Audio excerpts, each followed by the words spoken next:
Well, what is going on, everybody? Welcome into the Hump Day Hotline. Just for old time's sakes, Hump Day!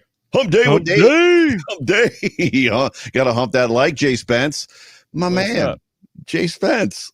What in What's the hell are up? you wearing? What are you wearing? What do you mean? What do you mean? My man Kim. It's my guy. Oh, That's Superman right there. I'm wearing Superman colors. You are not wearing Superman colors, and I'm wearing. I got. Do we want to talk about this? Do we want to start right there? Like, do we want to start We with can this? start with the heartbreak. Yeah, we can start with the heartbreak. Boho Mojo No Mo. So I guess it remains to be seen as to whether or not he's coming back. The Bills clearly have not tendered him, right, as a restricted free agent. Before we get started, so I'll come back to that. Welcome everybody into the Hump Day Hotline. I am one of the hosts, Joe Miller. You can find me on Twitter at Joe Miller Wired. That is my co-host at JSpencetheKing, who at long last we have found each other again. I should have got one of those videos of the kids like running, and then they like run into each other's arms and hug, because it's been a minute since the two of us have been on this thing, like legit on this thing. But I need everybody to do me a favor, first of all, and I got to remove. There you go. Hump and like. Or hump that like first of all. So first of all, whatever platform you're watching on, jump on that like button, hump that like button, and then everybody on YouTube, if you're not already, do me a favor and subscribe. I need you to subscribe. So right now we have 597 subscribers for the Rumblings YouTube channel, and we want to get that to 600. We'll just say tonight. So if you are not subscribed to the Buffalo Rumblings YouTube channel, please do so. So now that the homework is out of the way, so back to Boho Mojo Nomo. So this guy that we signed from Miami, what do you know about him other than the fact that I've got some comments, I've got some feelings, other than the fact that he shanked a punt against us in week 17. I don't know if do you remember that? I do remember that. But you know what? To be fair to him, I don't think anything was working for Miami that week. Oh, nothing. They just couldn't do anything right. So it was kind of like the Bills. I'm going to give him the Bills. I'm going to let him have that one. Exactly. It's horrible, man. I think as I broke it down and as I was talking to just some guys on Twitter about it, it seemed like, the Bills were banking on a lower salary. So the Bills were like looking at it and they're like, well, we can get this guy a little bit less than what Corey's probably gonna cost us. And at the same time, what Corey was doing is Corey was averaging like booming punts. Meanwhile, what he wasn't doing well still was getting the balls to stop inside the 20-yard line. And I think what the Bills did is I think they looked at themselves and they're like, you know what, we got a really good offense. Like, we're not going to be kicking from our own 20 very often. Like, we're going to be kicking from the 40, our own 45 or the opponent's 45 and inside those 10 yards more than not. So let's find a guy that can drop the ball where we want to drop it and put it, what a lot of teams did to us, right? Put it inside the 5, put it inside the 10 and pin us back. I'd say that's one way to look at it. But another thing that you got to look at is look at the playoff games, the games that really where it came down to when it mattered. You look at the Indiana game that you and I went to together. I don't know if you remember the first half, the Bills couldn't even get past the 15-yard line. It seemed like for the first, the entire first quarter and probably up until the 3-minute mark of the second quarter. No, for sure. So, if you're playing against better defenses who actually can figure your offense out just a little bit, then those booming kicks from Boho will matter. And the way that he flipped the field, man, come on. Man. No, for sure. So, but I get it. I get the point too. You're right. The offense is definitely a lot better, and we don't want it to keep being touchbacks. So I get that too. For sure. So it'll be interesting to see what happens. The funny part about it is, as much as like I'm now, what's the word? I am now credited with being like the Corey Bojorquez stan, and it's all your fault. And I am now known I'm known on Twitter as like Corey Bojorquez's biggest fan. Meanwhile, last year in 2019, I was in a Twitter argument with Sal about wanting Corey Bojorquez off this roster, and Sal's arguing with me why he needs to stay. Regardless of all that, what's funny to me is like out of nowhere they cut Colton Schmidt, right? And they bring in this kid who's injured and unproven, hasn't kicked an NFL punt ever in his life. He played horribly in 2019, got hurt. They brought Smitty back, then cut Smitty when Bojorquez was ready. He still didn't punt well, shanked the ball off his foot left and right all over the place. They ride him in 2020. They bring in Vedvik, right? And they get rid of Vedvik. And like, this is your guy. It's like, congratulations, this is your guy. And then all of a sudden out of nowhere, it's like, yeah, we want Miami's guy. It's like, wait, Okay, I don't know how that just happened, but if you say so, I'll buy a ticket. Well, like I said, from the standpoint or the viewpoint that you just gave about, kicking the ball, you don't want to keep kicking touchbacks. That matters on punt returns. So with the offense being as explosive as we think they're going to be, and I think they're going to be a little bit more explosive than they were last year, which is kind of hard to say. Move to that one, yeah. Well, and I don't even think that's a hot take. Like, if you're just looking at what the team is doing, I just think scrolling at the bottom. Scrolling at the bottom. Spence wants to talk about it. You were a little hurt. You were a little chapped today. It hurts my feelings. Okay, I like Emmanuel Sanders. I liked him back when he was with the Broncos. I wanted him when he was a free agent back then, back when Brandon Beane tried to get him the first time. But the thing about it is, when you look at the contract that we signed him for, which is not a bad contract, it's a very, it's a typical contract for a 1-year rental for a wide receiver of his caliber.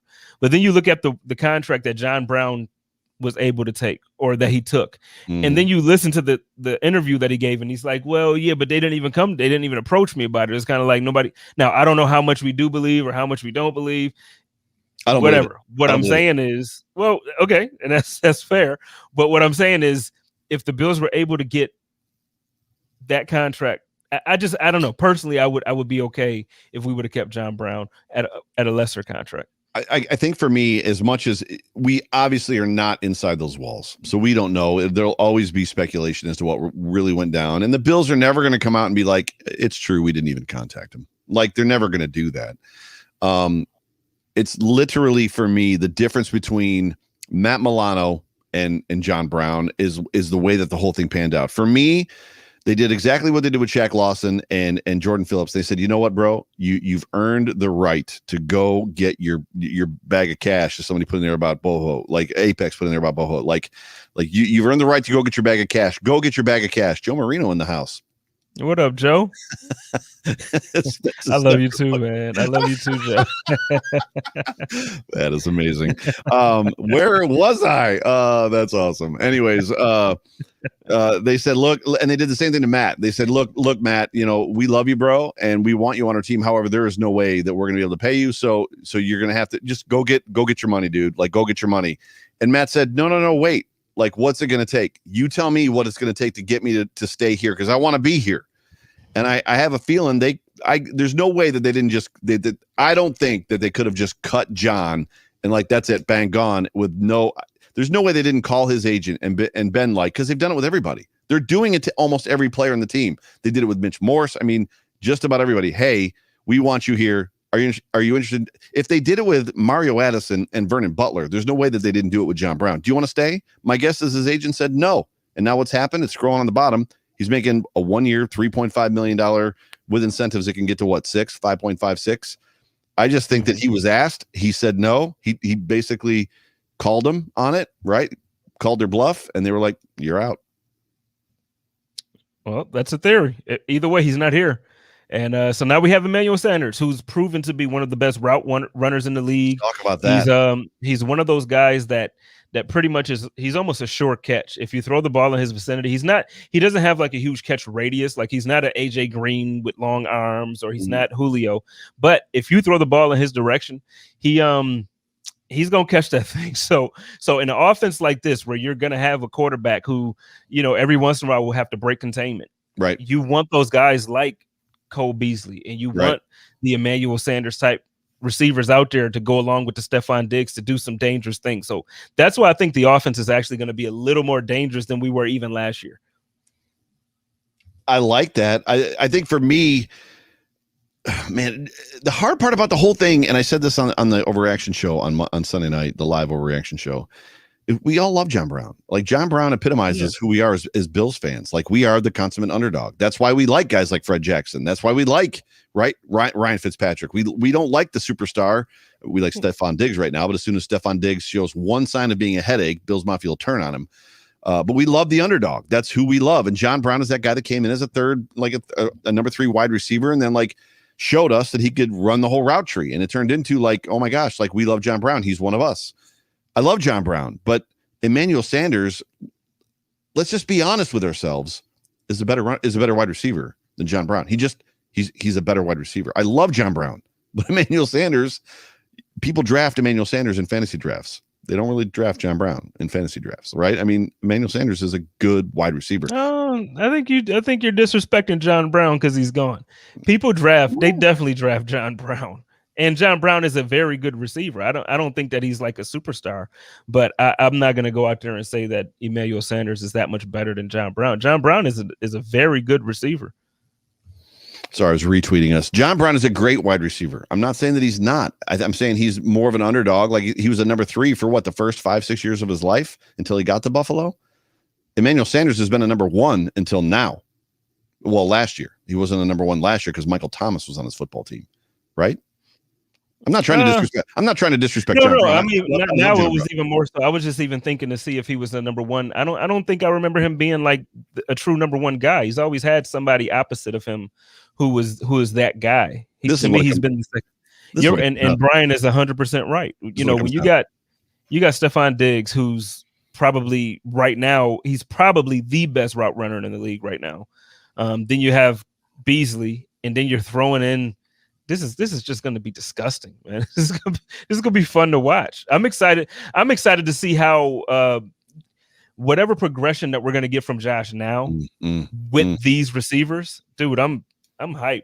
No, me too. Me too. Ladies and gentlemen, you were watching the Hump Day Hotline on the Buffalo Rumblings multicast network, vidcast network. Do me a favor. Right there, it says hump that like. So first things first, whatever platform you're watching on, jump on that like button, and then do me a favor. If you have not yet subscribed to the Buffalo Rumblings YouTube channel, please do so. We've almost eclipsed 600, so we're 1 away. So please do me a favor. I would love to have that thing happen tonight. I'd love to burst that nut this evening. So if you have not yet subscribed to the Buffalo Rumblings, what I missed? Joe, what? Nothing, man. You just don't miss a beat. Like we don't do the read for the other company anymore. But now you're just like talking about busting nut. Like, come on. I said burst it. I didn't say bust it. Busting nut has a different connotation than burst it. I was trying to say burst through the whatever. But that's why whatever. I'm sitting here trying to retweet the show, and then I'm like, wait, Joe. Whatever. Welcome into the show, T. Estelle. I'm like, T. Estelle, go check out her podcast. Girl. Go check out her podcast. Thank you. Pause. Thank you. She's got it going on. She ain't talking to me. She's talking to you. No, she talking about you. She said when she said pause, she talking about you.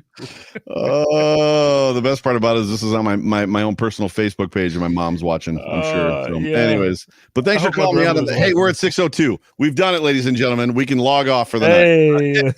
Show over. We've done our job here. So Anthony Marino, Matt, if you're in here and you're in the chat, Bruce, we are officially over 300. So it's the little things in life. But yes, welcome in. Here we go. Ryan Horton says, anyone else realize though that John Brown really never came up big in the playoffs though? Sanders has actually won a Super Bowl. Do you buy into that? Do you ascribe to that hype as far as like certain players show up in big games and certain players don't?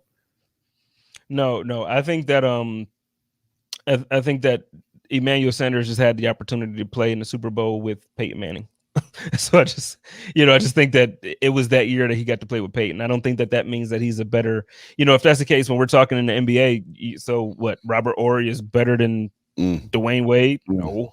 Yeah, I agree with you. What's up, Matt Gavenda? Good to see you, buddy. What up, Matt? Welcome into the what house. Up, homie? Welcome into the show. So I don't know where I'm excited about. I mean, Emmanuel Sanders. Talk to me about durability. He's been pretty durable, right? I haven't even looked. Yeah, no, he's solid. Yeah, he's absolutely a solid receiver. He's somebody that you want on your team. He's somebody who, like I said, he's going to catch the ball when the ball comes his way. Right. He's not a guy he's not going to give you a ton of drops. You're not going to be pissed off every every Monday night or every Sunday night when we're watching the Bills play. You're not going to be pissed off because he's dropping it. What's going on, Chris? The real Chris Janke. What's going on? It's good to be back together. But it is. It's great to be back together. Are we? Even if you're wearing a Cam Newton jersey, but yeah, go ahead. Listen, man, I'm sorry. I'm sorry. You were not sorry. I had to. I am sorry. I'm kind of sorry. Don't believe him. He's a lying fool right now. He is not sorry. I'm sorry. Listen, I love Cam. Well, I know. I'm aware. We had a lot of conversations about it last year. I love Cam. That's who was right about all those conversations? Were you? Yes, I said he's broken. The dude is broken. He's still broken. Okay. All right. We'll see this year. Why do I feel like it's going to be that way every year until he retires? We'll see. No, it's not. No. Last year I told you there's a reason why Tom Brady left that team. There was a reason why he left, and that's what I said.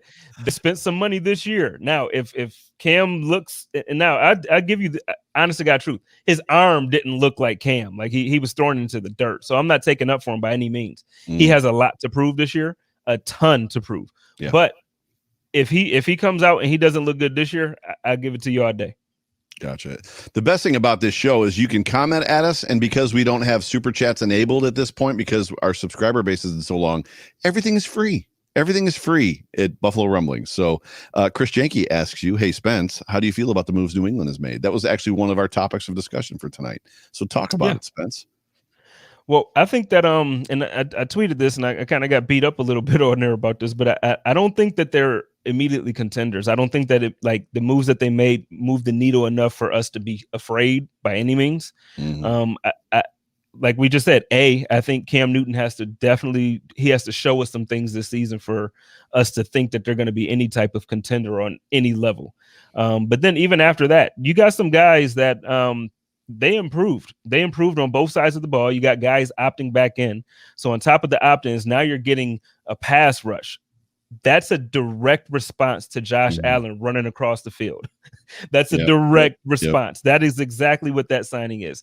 Then you're talking about, okay, Cam Newton, a quarterback who doesn't quite have the best arm anymore, but every once in a while he can get one out. So let's get him a guy like Nelson Aguilar who can stretch the field, but we want to get him some guys who are big targets. Let's get him 2 tight ends, the 2 best tight ends available in free agency. They got better. Cam just has to show up, man. Cam has to show up. That's a big ask, in my opinion. That's a big ask for me. And I put this in the chat. So for those of you that don't know, that you and I and Bruce are in a chat together. I think it was just the 3 of us that were in that chat. And I was just like, oh, so you've got a behemoth at quarterback that is a run first, in my opinion, quarterback, and 2 like monster tight ends, kind of reminiscent of, Gronk and Aaron Hernandez. Great. Like that sounds like a lot of fun to deal with on a Sunday. In my opinion, Bill looked at the landscape, looked at his quarterback, and was like, what can I do that is going to make life really, really difficult on opposing team defenses, no matter who we play? And literally, that's kind of what he put together. He put a field stretcher, right? And like to your point, Nelson Aguilar. He obviously still has Julian Edelman on that football team as a possession, kind of over the middle receiver to do the dirty work. And then he's literally got a gigantic, humongous specimen of a human being running the football from the quarterback position, and 2, as you said, of the best available tight ends. One is an athletic freak, and the other one is really good at what he does. And Hunter Henry, obviously, Jonnu Smith being the first one, and it's gonna create a nightmare for defenses until they can kind of figure it out. Now, can they? Sure. I think even still, and somebody said it in the chat, they're only going to go as far as Cam goes, skipping the ball off the turf. Like he's got to completely, like you said, he's got to show up. He's got to, whatever's going on in his mechanism, whatever's going on in his throwing motion, whatever is going on inside of him, he's got to get that fixed. Otherwise, I don't understand. I mean, we can roll this around as much as we're talking about the Patriots. We can roll this around into the Buffalo Bills. Matt Milano's going to have to earn his bag guarding. Yeah, exactly. Good Morning Football picked the show, was talking about how like all of a sudden the Patriots are number 2 in the division, maybe number 1. And it's like, wait a second. Why are the Dolphins getting disrespected this much? First of all. Second of all, I don't remember who it was. Somebody said it this morning. I know you were watching too. This isn't a situation of the Buffalo Bills looking back and being worried about the Patriots. They're looking forward, and they're gearing up against the Chiefs and the Bucks. They're trying to beat they're trying to be number 1, not looking backwards, trying to be number 3 or trying to beat number 3. So I don't know necessarily how this puts them in a position to be better than the Buffalo Bills. Clearly, they're going to have to play the football game. They're going to have to do it on Sunday. But yeah, so well, I tell you what, it always comes down to, regardless of how you want to look at it. It doesn't matter what division. It doesn't matter what level, college, NFL, high school. The team that has the best quarterback is the team, and we have the best quarterback in the division. Hands so right down. now, we are not the chasers. We are those being chased. We are the ones being hunted. So you're going to hear throughout the offseason, because this is what happens. It's recency bias. The Bills aren't making as many big moves, and they're not in the news, like that. We're not making as many headlines right now with moves. Right. So right now it's what's fresh. Everybody's talking about, oh, Bill Belichick is back. Oh, he's making genius moves. He's doing this. Nobody's talking about the fact that obviously he made the same type of moves to get them in a position to have to draft, or to have to sign all these big name free agents. Nobody's talking about how they were in a cap hellhole situation last season because of Bill Belichick. So we're not going to talk about that, but we're going to say he's great now, and now they're the team to beat again. Don't believe the hype. The Buffalo Bills are still the team to beat in the AFC East. As much as I just put that up there about Ertz, and we're going to talk about that in a second. Oh, this is scary as crap. You knew this was happening, and Van Noy's going to become a monster again. But they just got out of cap purgatory. They literally just got out of cap purgatory and had like $70 or $69 million to spend this year. $63 million, crazy money, especially in a COVID year. And what do? They go and put themselves right back in the cap. Right back. It's like, what? I don't get it, but I love this from T. Estelle. Everyone is chasing us. It's so true. Everyone is chasing us. So, I don't. Free. Oh, smart and patient. Gotcha. So let's move on to somebody just asked this question, and I'm gonna find it. I'm gonna find it again. Where did it go? Oh, there it is. From Stephen Lynn. Welcome to the show, Steve. Which tight end do you guys think we bring in, and why? Well, so I think that we're in play for Ertz. So here's the thing. Joe talks about he just spoke about the chat that we're in with Bruce. I just told Bruce last night, I'm like, oh, this has to happen.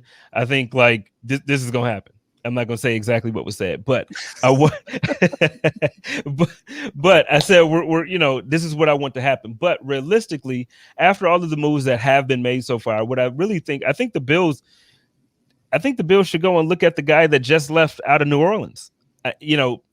And here's the reason why. When you look at Zach Ertz, I don't think that he's not the athletic guy that we're craving in Buffalo. Mm-hmm. He's the name. He's the big name. He's the guy that you want. But when you're looking at a guy like Jared Cook has the athleticism that you can pair with a guy like Dawson Knox, and then you can have a complete tight end room. Obviously everybody would love to get Zach here. Like, please bring him here. Sure. But if not, I think it's okay for you to set your expectations on somebody like Jared Cook and still understand that you can be a very good football team and do a lot worse than Jared Cook as your tight end. Yeah, there's something to be said for the fact that the Buffalo Bills technically only have one rostered tight end on this football team right now, with the understanding that Tommy Sweeney has whatever is going on from side effects of COVID. Now, whether or not he's going to return, we don't know. He could very well be healthy and fine. But for all we know, right now, the Buffalo Bills have one rostered tight end because they traded Lee Smith. And I think we would all be in agreement at this point that it's like, how in the world do you trade a guy that's like telling everybody in the world that, hey, I'm going to retire. Well, we're going to trade you. But I'm going to retire, but we're going to trade you. So it's interesting that happened. But I don't know what's going on with Tommy Sweeney. I wouldn't mind Zach Ertz here. I wouldn't mind Kyle Rudolph here for a year.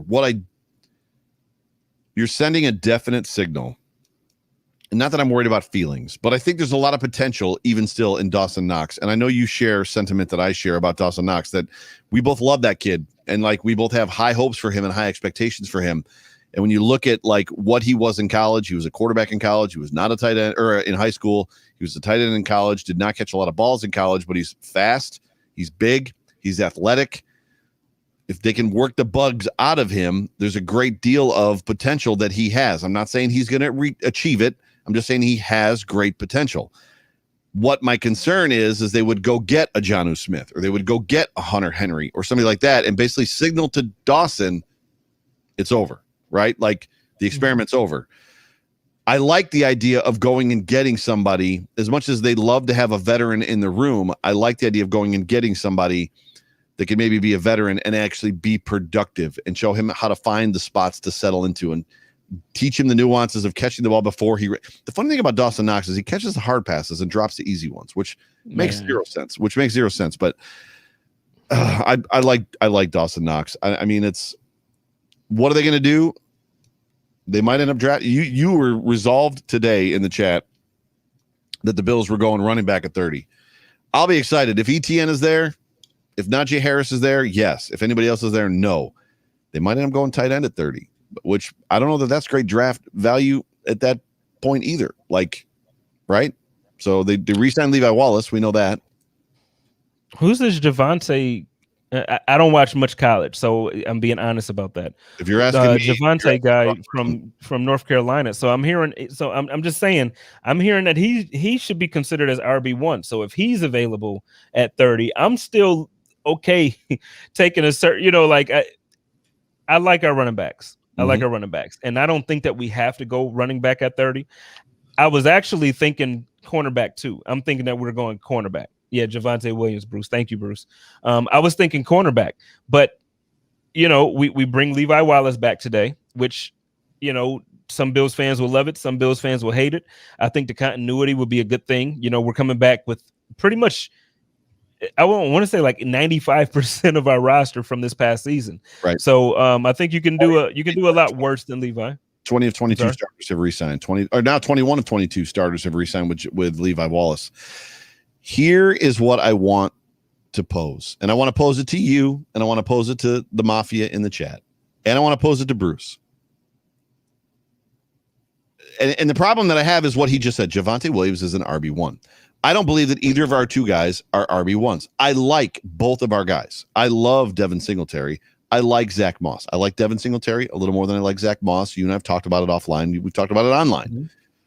I don't like Devin Singletary and Zach Moss on the same football team without somebody ahead of them that is clearly the horse. Like, I'm the guy. We constantly hear, and we absolutely hear all the time from Bruce, and we have heard a lot from Bruce, even in the chat and publicly, about how you don't spend that draft capital on an RB1. The problem is if you're not willing to spend the draft capital on an RB1 because you don't think they're worth that capital of being spent, why are you delineating somebody as an RB1? Why are you recognizing and noticing that somebody is an RB1 over an RB2, but you're not willing to go get said RB1? Did any of that make sense? It makes sense, but I'm on the same side of the argument as you. I don't think that there is a place that you don't spend a draft pick on somebody who's worth it. And to me, I'm just the person that I don't care what. Now, there's only certain positions that will be worth it. But if there's a player at any position that you're at on this draft board and you feel like this guy is worth it, you take him. I don't care if it's a running back. I don't care if it's I think we were talking in the chat one time, and I know it was just like a hypothetical, and it was hindsight, one of those situations. But it's like, if you knew what you know now, would you take who do we say? It was the kicker from what was it, Baltimore? I'm like, would you take him in the third round? You know, if you knew what you knew. And it's like, you know that you're going to get a Hall of Fame kicker out of Justin Tucker. Absolutely, you take him in the third round. Right. But most people would say you don't take a kicker in the third. You know, so I just think that if you have a generational talent, and the argument can be made that there's always a generational talent in the league, but you know when you have that guy, and you also know when you don't have that guy. I would very much like to have that guy. I feel like we have that guy in Josh Allen. I want one as a running back. Like, it's so much fun to watch the Panthers on offense because they have Christian McCaffrey. Right. The rest of their team looks boring, but it's so much fun to watch Christian McCaffrey. I want one of those guys in our backfield. But Christian, so what I would say about Christian McCaffrey is there's nothing wrong, to me, in my opinion, of spending that draft capital, having a guy for 4 or 5 years, and then letting him go, because the average lifespan, as we know, of a running back is 4 years in the NFL.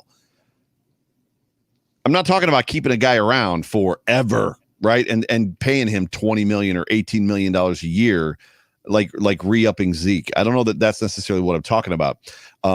We're definitely not going to trade up for a running back. I don't think there's a guy in this draft to trade up for as it pertains to what Matt Gavenda said. However, to Chris Jenke's point, this is our show. And if we want to talk about drafting a running back at 30, we will, regardless of whether or not Bruce is in the chat or not. Bruce's show is tomorrow. If you want to listen to Bruce talk about not drafting a running back at 30, tune in tomorrow. Subscribe to the Buffalo Rumblings. I really don't get Bruce's beef with drafting the running back. Like, his meme was hilarious, and then you're like in the chat, like, I feel seen. Like, like call it. I feel called out. No, well, because that's what we all say when it's like, okay, you don't want to run it back, then you draft a playmaker. No, it was a weapon. The word was weapon. And I got that. A weapon. I got the word from Sterls. Like Sterling Furrow said, the Bills have set themselves up to go after a weapon. And I was like, yes, let's go get a weapon. Because going and getting a weapon when you've brought your offensive line back is way more fun than letting your guards walk and drafting a guard. And then all we got is like Devin Singletary and Zach Moss still. And we hope that this guard is better than the last guard because something told us that we upgraded by drafting a guard. And it's like, I'm not so sure for all intents and purposes. And nobody will ever convince me otherwise. Unless you are prophetic on a player, the draft is a crapshoot. The draft is literally taking the dice and rolling it unless it's Andrew Luck. Unless it's there's a couple guys. I mean, let's talk about the names. The Heisman Trophy winners that never panned out and never became anything in the NFL. All of the draft is a crapshoot. All of it. Well, I just feel that we could have like totally upgraded the guard position if we'd let Feliciano walk because he was the biggest problem with that offensive line. And we could have drafted a guard at 30 and gotten much better. Really? Because I'm not convinced. I'd rather have the devil I know versus the devil I don't know. Right? I'm with you. I'm just with you. But then even, you know what? I'm with you, Joe. I'm just in agreement. I'm just not even going in the chat when Bruce says you don't spend that much draft capital on a running back. Well, because I just don't get it though. Like we go through these arguments in the chat. Just so you all know, we go through these arguments literally probably 2 or 3 times a week with Bruce. Debates. Well, I mean, not arguments like that. Bruce loves me and I love Bruce. The best way to say it is we're always wrong in the chat with Bruce. Absolutely.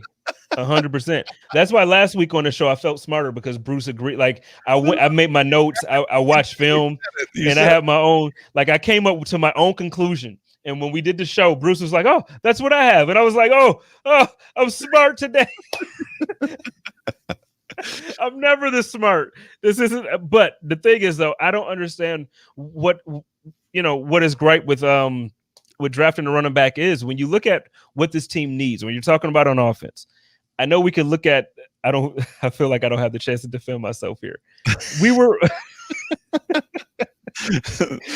saying all good stuff about you. We planned it this way.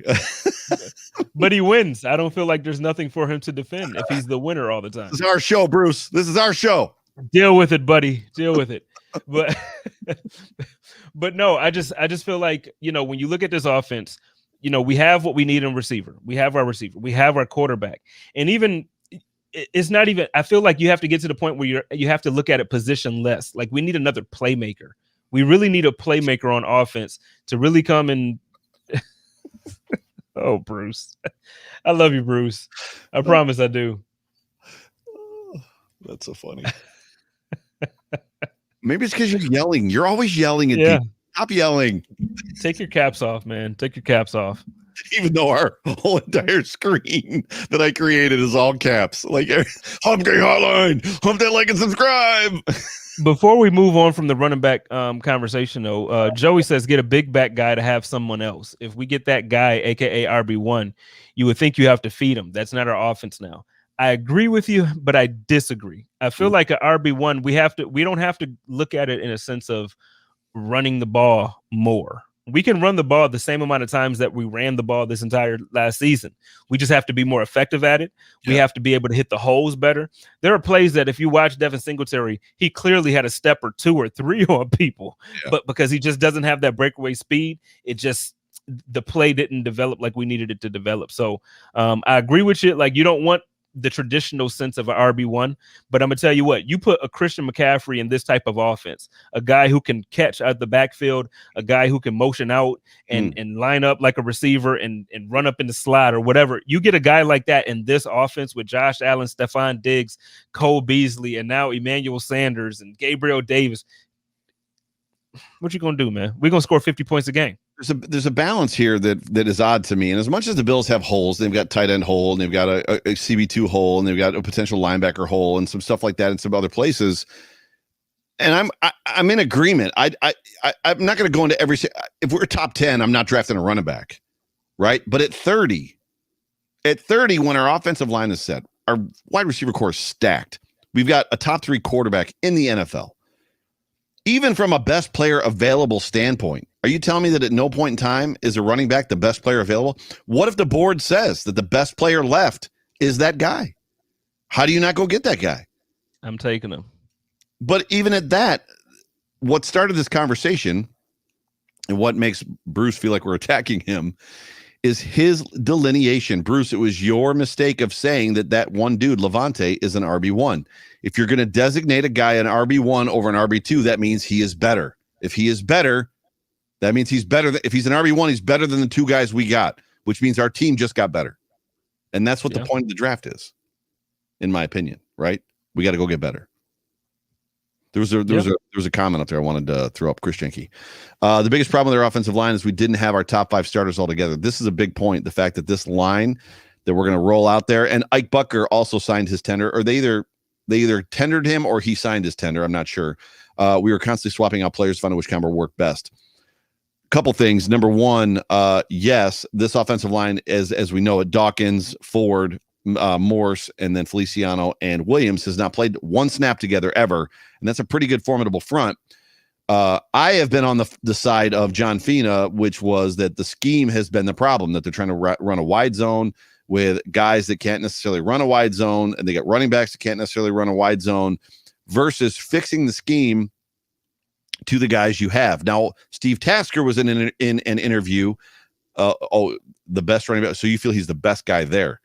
So he's better than Najee Harris and ETN. Interesting.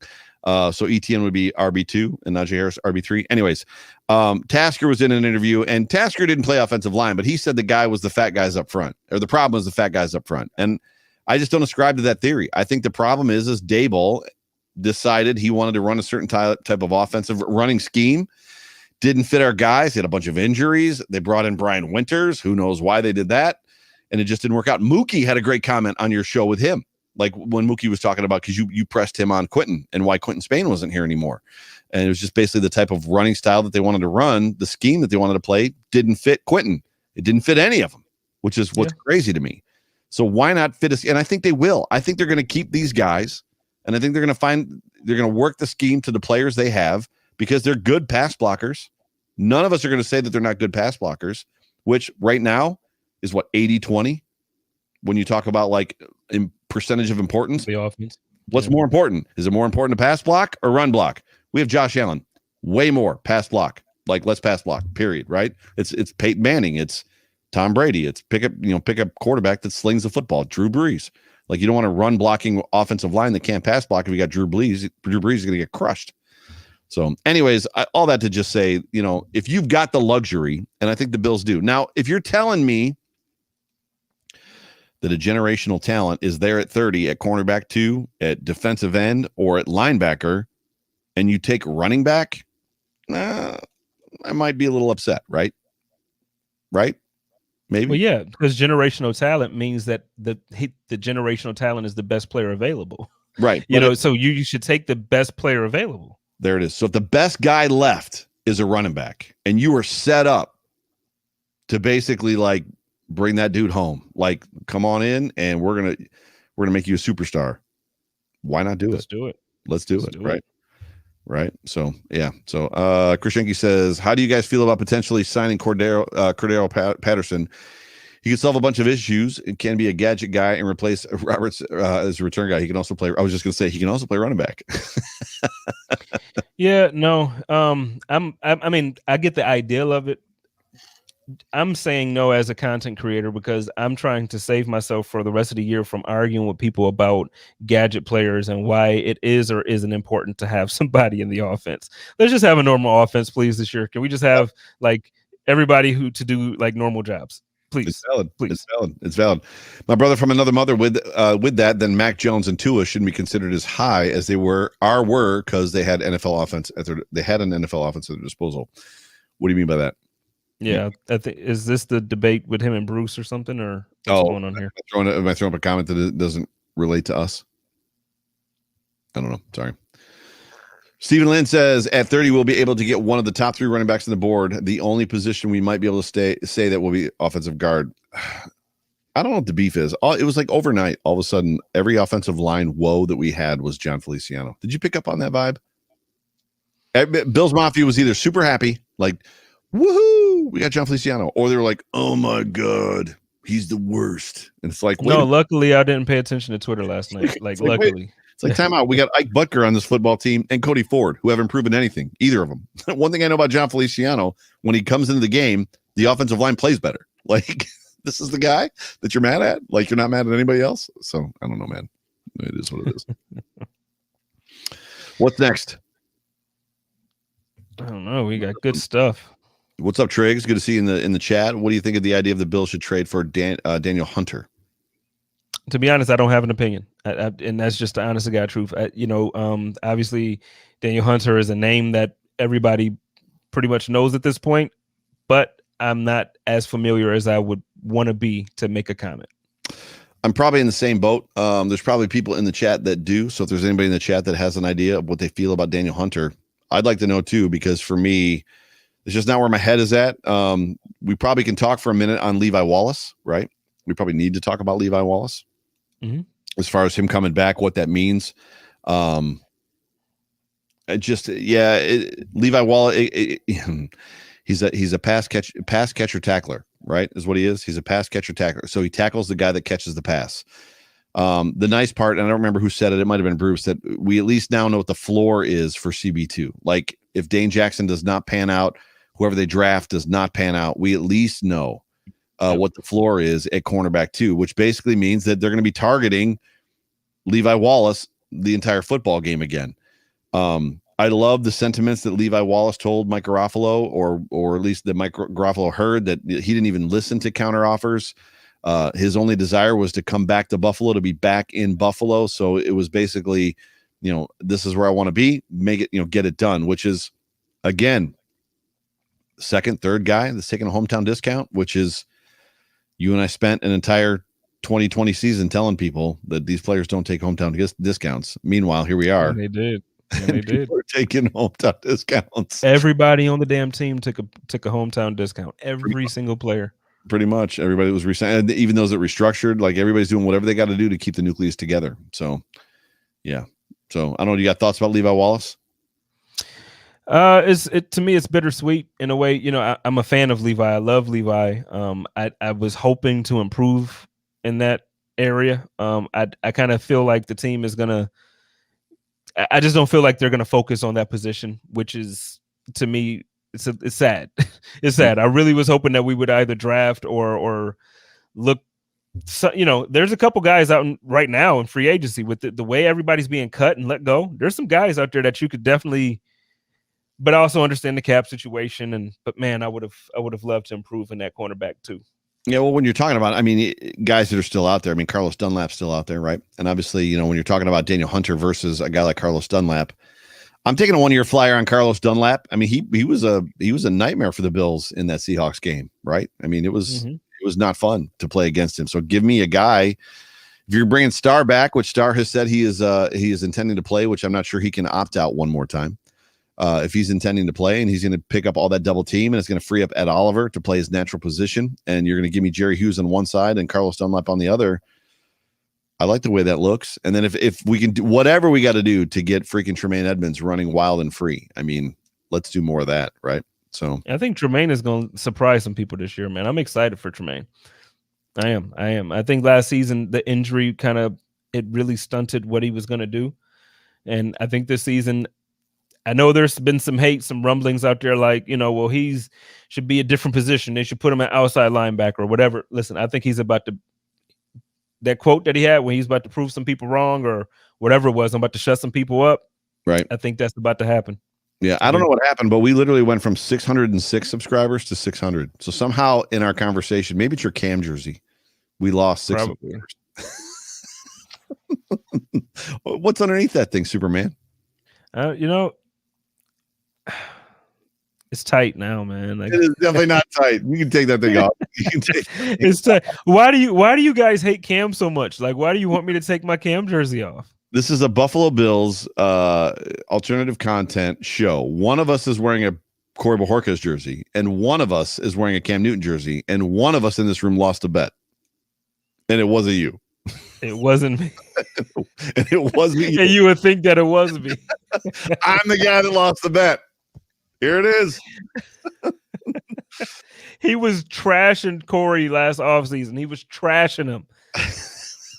Now he's like faithful. He wore that thing and we didn't lose when he was wearing it besides once. Dude, it worked at the Colts. Twice. You were standing next to me, bro. You were standing next to me. How easy was it to go back and find ourselves in the crowd? It was like, all you got to do is look for the number 9. Oh, yeah. Like, the request. There it is. Oh, there I am. That was awesome, man. How awesome was that, though? I did a pod on it. I know, but I mean, like, now we're together on camera again for the first time in a while. Like, you know. It was great. I mean, it's one of the best memories I've had in a very, very long time, as far as just recollecting a Bills game. Just I wish I had been, I don't know what the word is.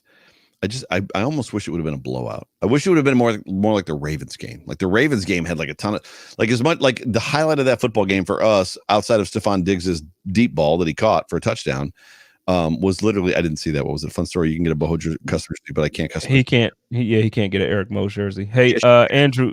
Yes, you can. Hit me. I was gonna say, DM me on Twitter, man. DHgate.com. Or if not there, DM me on Twitter if you can't find the one you're looking for there. You can. The highlight of that football game was obviously Stephon Diggs in that deep ball, and then obviously the knock it down play. Like, there wasn't, like, that game was tough. That was a freaking hard fought football game. I mean, it was a great football game, and for me, I'll let you go first. So you talk about it a little bit, like, as far as just that game. Well, my favorite, the parts during the game, there's a couple parts that really stand out for me, but Gabriel Davis, I feel like he became a man. He grew up throughout the season anyway. Like, he played a hell of a season. Oh my gosh. In that second quarter, that drive, like the 2-minute drill going down, trying to score there, he grew up. He made some big man, like that toe drag swag on the left and then the toe drag swag on the right. It was like back-to-back plays. And that the Diggs play that you talked about, obviously the touchdown to Diggs had a catch on the sideline to our side as well, like right in front of him. He did. So, I mean, there was a couple plays in the game that stood out to me, like, yo, this is cool. And it was just a good feeling to be like part of the group of fans, to be the first fans at a home playoff game in over 1 billion years. It felt good. Yeah, too many. It was weird because, and this is where I'm going to sound spoiled. When you're used to going to see a football game in a certain, like, in your home stadium, and I've been buying into my family season tickets with my dad since '97, so I just know where I sit. I know all my sight lines. That was it was a little distracting for me. I couldn't see the play clock. I didn't know where play clocks were. I didn't know where, like, certain things were. It was just a little weird. And, like, from where I sit above the stadium, I'm in the front row of the upper deck. Like, I can see everything. So if it's a first down, I can see it. Whereas, like, there was a lot of times you and I were standing there going, was that a first down? Was that a first down? Right. It's like, I don't know. So did his feet get in? Where I sit on those toe drag swags that, like, that Gabe Davis had on both sides, from my seats, those would have been easily seen. Like, even from where I sat, I'd have been like, oh, that's it. He caught that ball. Whereas where we were, it was like, I guess we'll wait and find out. Right. It was almost too close. Yeah. And then you find out that Jim Kelly and his daughters are sitting like 10 rows behind you and you don't know it. Did you know that? No, it's cool. It was on Instagram. Erin Kelly was on Instagram and she's like showing like videos of her and her dad and everybody. And I'm like, wait a minute. That was behind us. Like, they were literally right behind us, 10 rows behind us. So yeah, that was a heck of a weekend though, man. That was great. Great time. It was a lot of fun. Super, super fun. So, oops, not that one. I like AP. Big Bean Value Vet, running back presence, Shady Gore. We missed it last year. Thoughts on Adrian Peterson? Led Detroit in carries last year and seems very serviceable. Andrew Miller, my brother from another mother, says, I like AP. Yeah, I'm not a fan. I understand the concept of it. And yeah, you're right. We have done that now and it's worked out for us a couple times. But I'm just getting away from getting older. I feel like, this is a whole new team with a whole new vision. We got young guys. We really don't have a ton of older vet guys on the team anymore. I think, like, on defense, Jerry Hughes is probably the oldest guy. I might be off there, but I'm sure. But they're not many like super old dudes on the team for football years anymore. And I just don't want to get older anymore. I think that the way the league is going, a lot of teams are getting faster, getting quicker. You don't do that by adding age. You don't get quicker by adding age. That was well said. That was super well said. So we've talked about the Patriots. We've talked about running back at 30. We have not talked about addressing CB2 in the free agency or the draft. So even with Levi Wallace re-signing, where are you at on CB2 for the draft or in free agency? Are you on the Sherman bandwagon? No, I feel like if you're going to sign Sherman, you might as well just keep Norman. You know, to me, I know that Sherman's better, but to me, they're the same guy at this point of their careers. They're not. Sherman he's not stopping Travis Kelce or Kareem Hunt, or not Hunt, or Hill, or those guys. He's not stopping those quick guys that we were playing against in the Eastern Conference Championship. So for me, that's why I'm disappointed, because I feel like we've basically, something that Bruce said on the code of conduct when he was on, is that they basically just told us, like, look, well, we're not only are we dedicated to this, but we're going to double down on the type of defense that we played, the type of zone defense where, like, we're going to give you those spots, and those guys who are quick are going to eat us apart. Right. That's what they just dedicated to. They dedicated to that instead of adding speed to that cornerback position. Instead of adding more speed, do I love the fact that we extended our safeties and that we got to keep our outside linebacker, and I do love continuity. I love building your own team, but I also love the idea of building a team to beat the team that you want to beat. And right now, I feel like we look a lot like we did during that AFC Championship run, but we didn't quite get quicker on offense. But I'm hoping the draft and free agency it just started, so right. We don't know. What about Adoree Jackson? What are your thoughts on Adoree? I would like that very much. I would like Adoree very much so. Yeah, there's a lot to be said about a guy that has field speed, right? I think that's what we've heard a lot about, as far as just having field speed against a guy like Tyreek Hill, which I don't remember Tyreek Hill beating us. Like, in the first game. Like, I don't remember Tyreek having a great game. Kelce clearly had a good game, and obviously Edwards-Helaire crushed us, but that was by design. But yeah, it would be nice to throw a guy out there that has some game-changing speed. So we got about 7 minutes left here on the Hump Day Hotline on the Buffalo Rumblings VidCast Network. If you've got any questions, well, first of all, hump that like if you have not done so yet. Jump on the like button. Also, if you have not subscribed yet on YouTube, please do so. Meanwhile, if anybody's got any questions that they want to ask myself or Jay Spence, we would love to take questions for the last couple minutes that we're in here. I'm looking through these comments. I got one for you, and I got one for the people in the chat here. What kind of wizardry do we get with our GM getting a 7th round pick for Lee Smith? Like, first of all, what was the GM in Atlanta smoking? That's the first question. Then secondly, where can I send a gift basket to Brandon Beane? I would have sent him something to say thank you. Yeah, I get if you could hold with me for a second. So I get the feeling that the GM, and I don't know the GM in Atlanta, but the GM is like, "Hey, Bill, I just got us a tight end," and then you hear, "Oh yeah, who? I got us Lee Smith. Didn't he retire?" Right. Yep. And then the Bill or the GM is like, dang it. Yep, that 100% sounds like Atlanta right now. So what kind of wizardry are we looking at when our dude is literally trading guys that are contemplating retirement? The only thing I can think is he's closer to home. I heard that about Lee Smith. So he is going to play for Atlanta this year. He's closer to home. So he wants to stick around one more year. I'm sure that he approved the trade, but still, for 7th rounder, yeah, it'll be interesting to see the wizardry work, considering we have one rostered tight end right now on this football team. So he has to have a plan, right? There's got to be a plan. The plan can't be Kroom, bringing Kroom back, right? I mean, right? The plan can't be just Dawson Knox. The plan's got to be, yeah, I don't know. Garno Freck asks, J.C. Jackson was a restricted free agent tendered a 2nd round pick. Should we go after that rather than gamble on a 1st or 2nd round cornerback?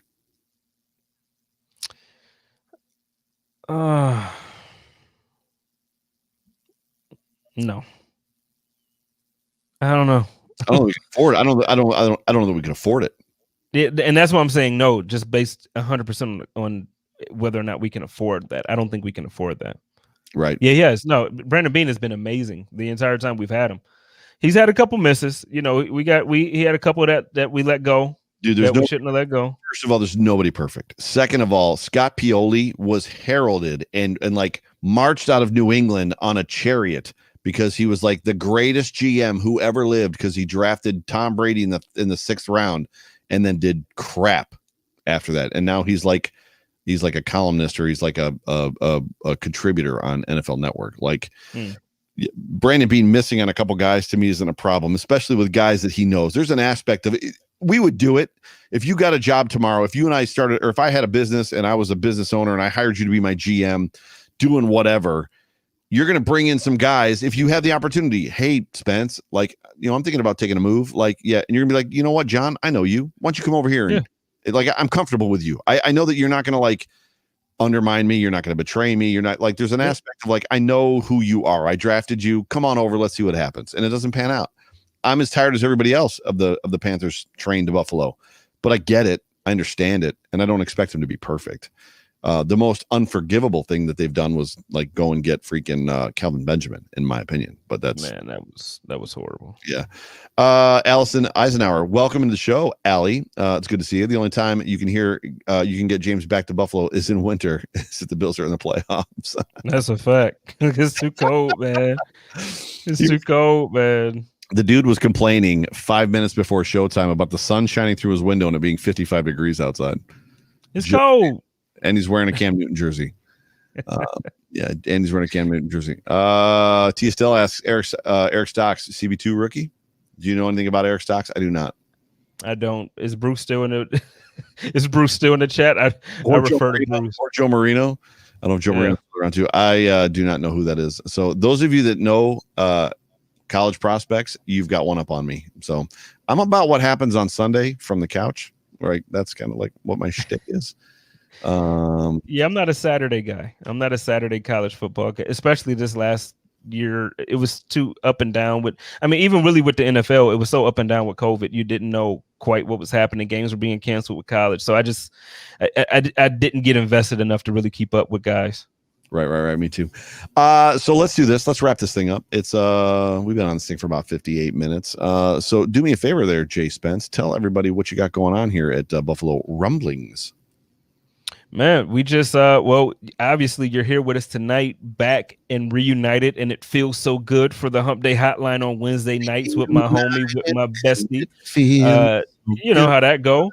Then every Tuesday, well, actually Monday nights now, from what I understand, Monday nights I'm going to be recording the code of conduct, which will then be released Tuesdays in the podcast form, and then just pretty much whatever else Buffalo Rumblings decides that we should try, I'm in for it. I'm down. So we got a lot going on.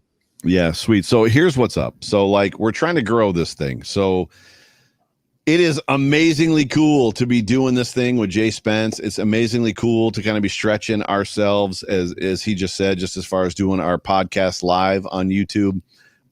Buffalo Rumblings is like dipping their toes in the YouTube space. Like Buffalo Rumblings has not been in this space at all. So whatever you got to do, if you have subscribed to YouTube, the YouTube channel, and if you follow Buffalo Rumblings, at any point in time you see Buffalo Rumblings retweet or tweet something about a YouTube show happening, if you could do us a favor and retweet it or say, hey, go subscribe, we got to get these numbers up. There's no reason that we can't, I'm just going to say it, own this space, just like we own a lot of the other spaces as it pertains to blogs and podcasts and stuff like that. It's awesome to be here with you. It's awesome to have Bruce give us a hard time about running backs in the first round of the draft in the chat. It's just fun. What do I have going on? Well, my show, the Overreaction Podcast. If you have been following me in the past on my RSS feed, it's now on the Buffalo Rumblings Podcast Network, but it's also recorded right here live on Sunday nights at 9:00. So my next guest coming up this week is Sterling Furrow from Cover One. Sterling will be on the show with me. Yep, we're gonna have a little bit of fun talking about Buffalo Bills. Stirls for the girls. We're gonna have some fun talking about the Buffalo Bills and everything free agent wise. Me, Stirls, and Spence go way back. We've been buds for a while. Richard Rush just popped in. What's up, my guy? Wanted to hop on real quick. I'm late, but I've been working on the other house, getting ready to move in. Would miss my guys on the Hump Day Hotline. Well, Richard, that's my guy. Thank you for being on the show. Any parting thoughts? Otherwise, you know what? Parting thoughts. Richard is actually and I don't want to call him a fan. He's like a family member at this point. But Richard is one of my favorite guys that's always in here. The story that he gave about just his story that he gave towards the end of the Hump Day Hotline, towards the end of the season, it really touched me, and it touched me, and it sat with me, man. I love you, dude. Thanks for always being, a part of this team, man. He's a part. You are a part of the team. With that, I am Joe Miller. You can find me on Twitter at Joe Miller Wired. That is my partner in crime, JSpencetheKing. You can find him on Twitter at JSpencetheKing. For us, this is the Hump Day Hotline on the Buffalo Rumblings VidCast Network. Go Bills. Go Bills. Go Bills. Talk to you guys soon.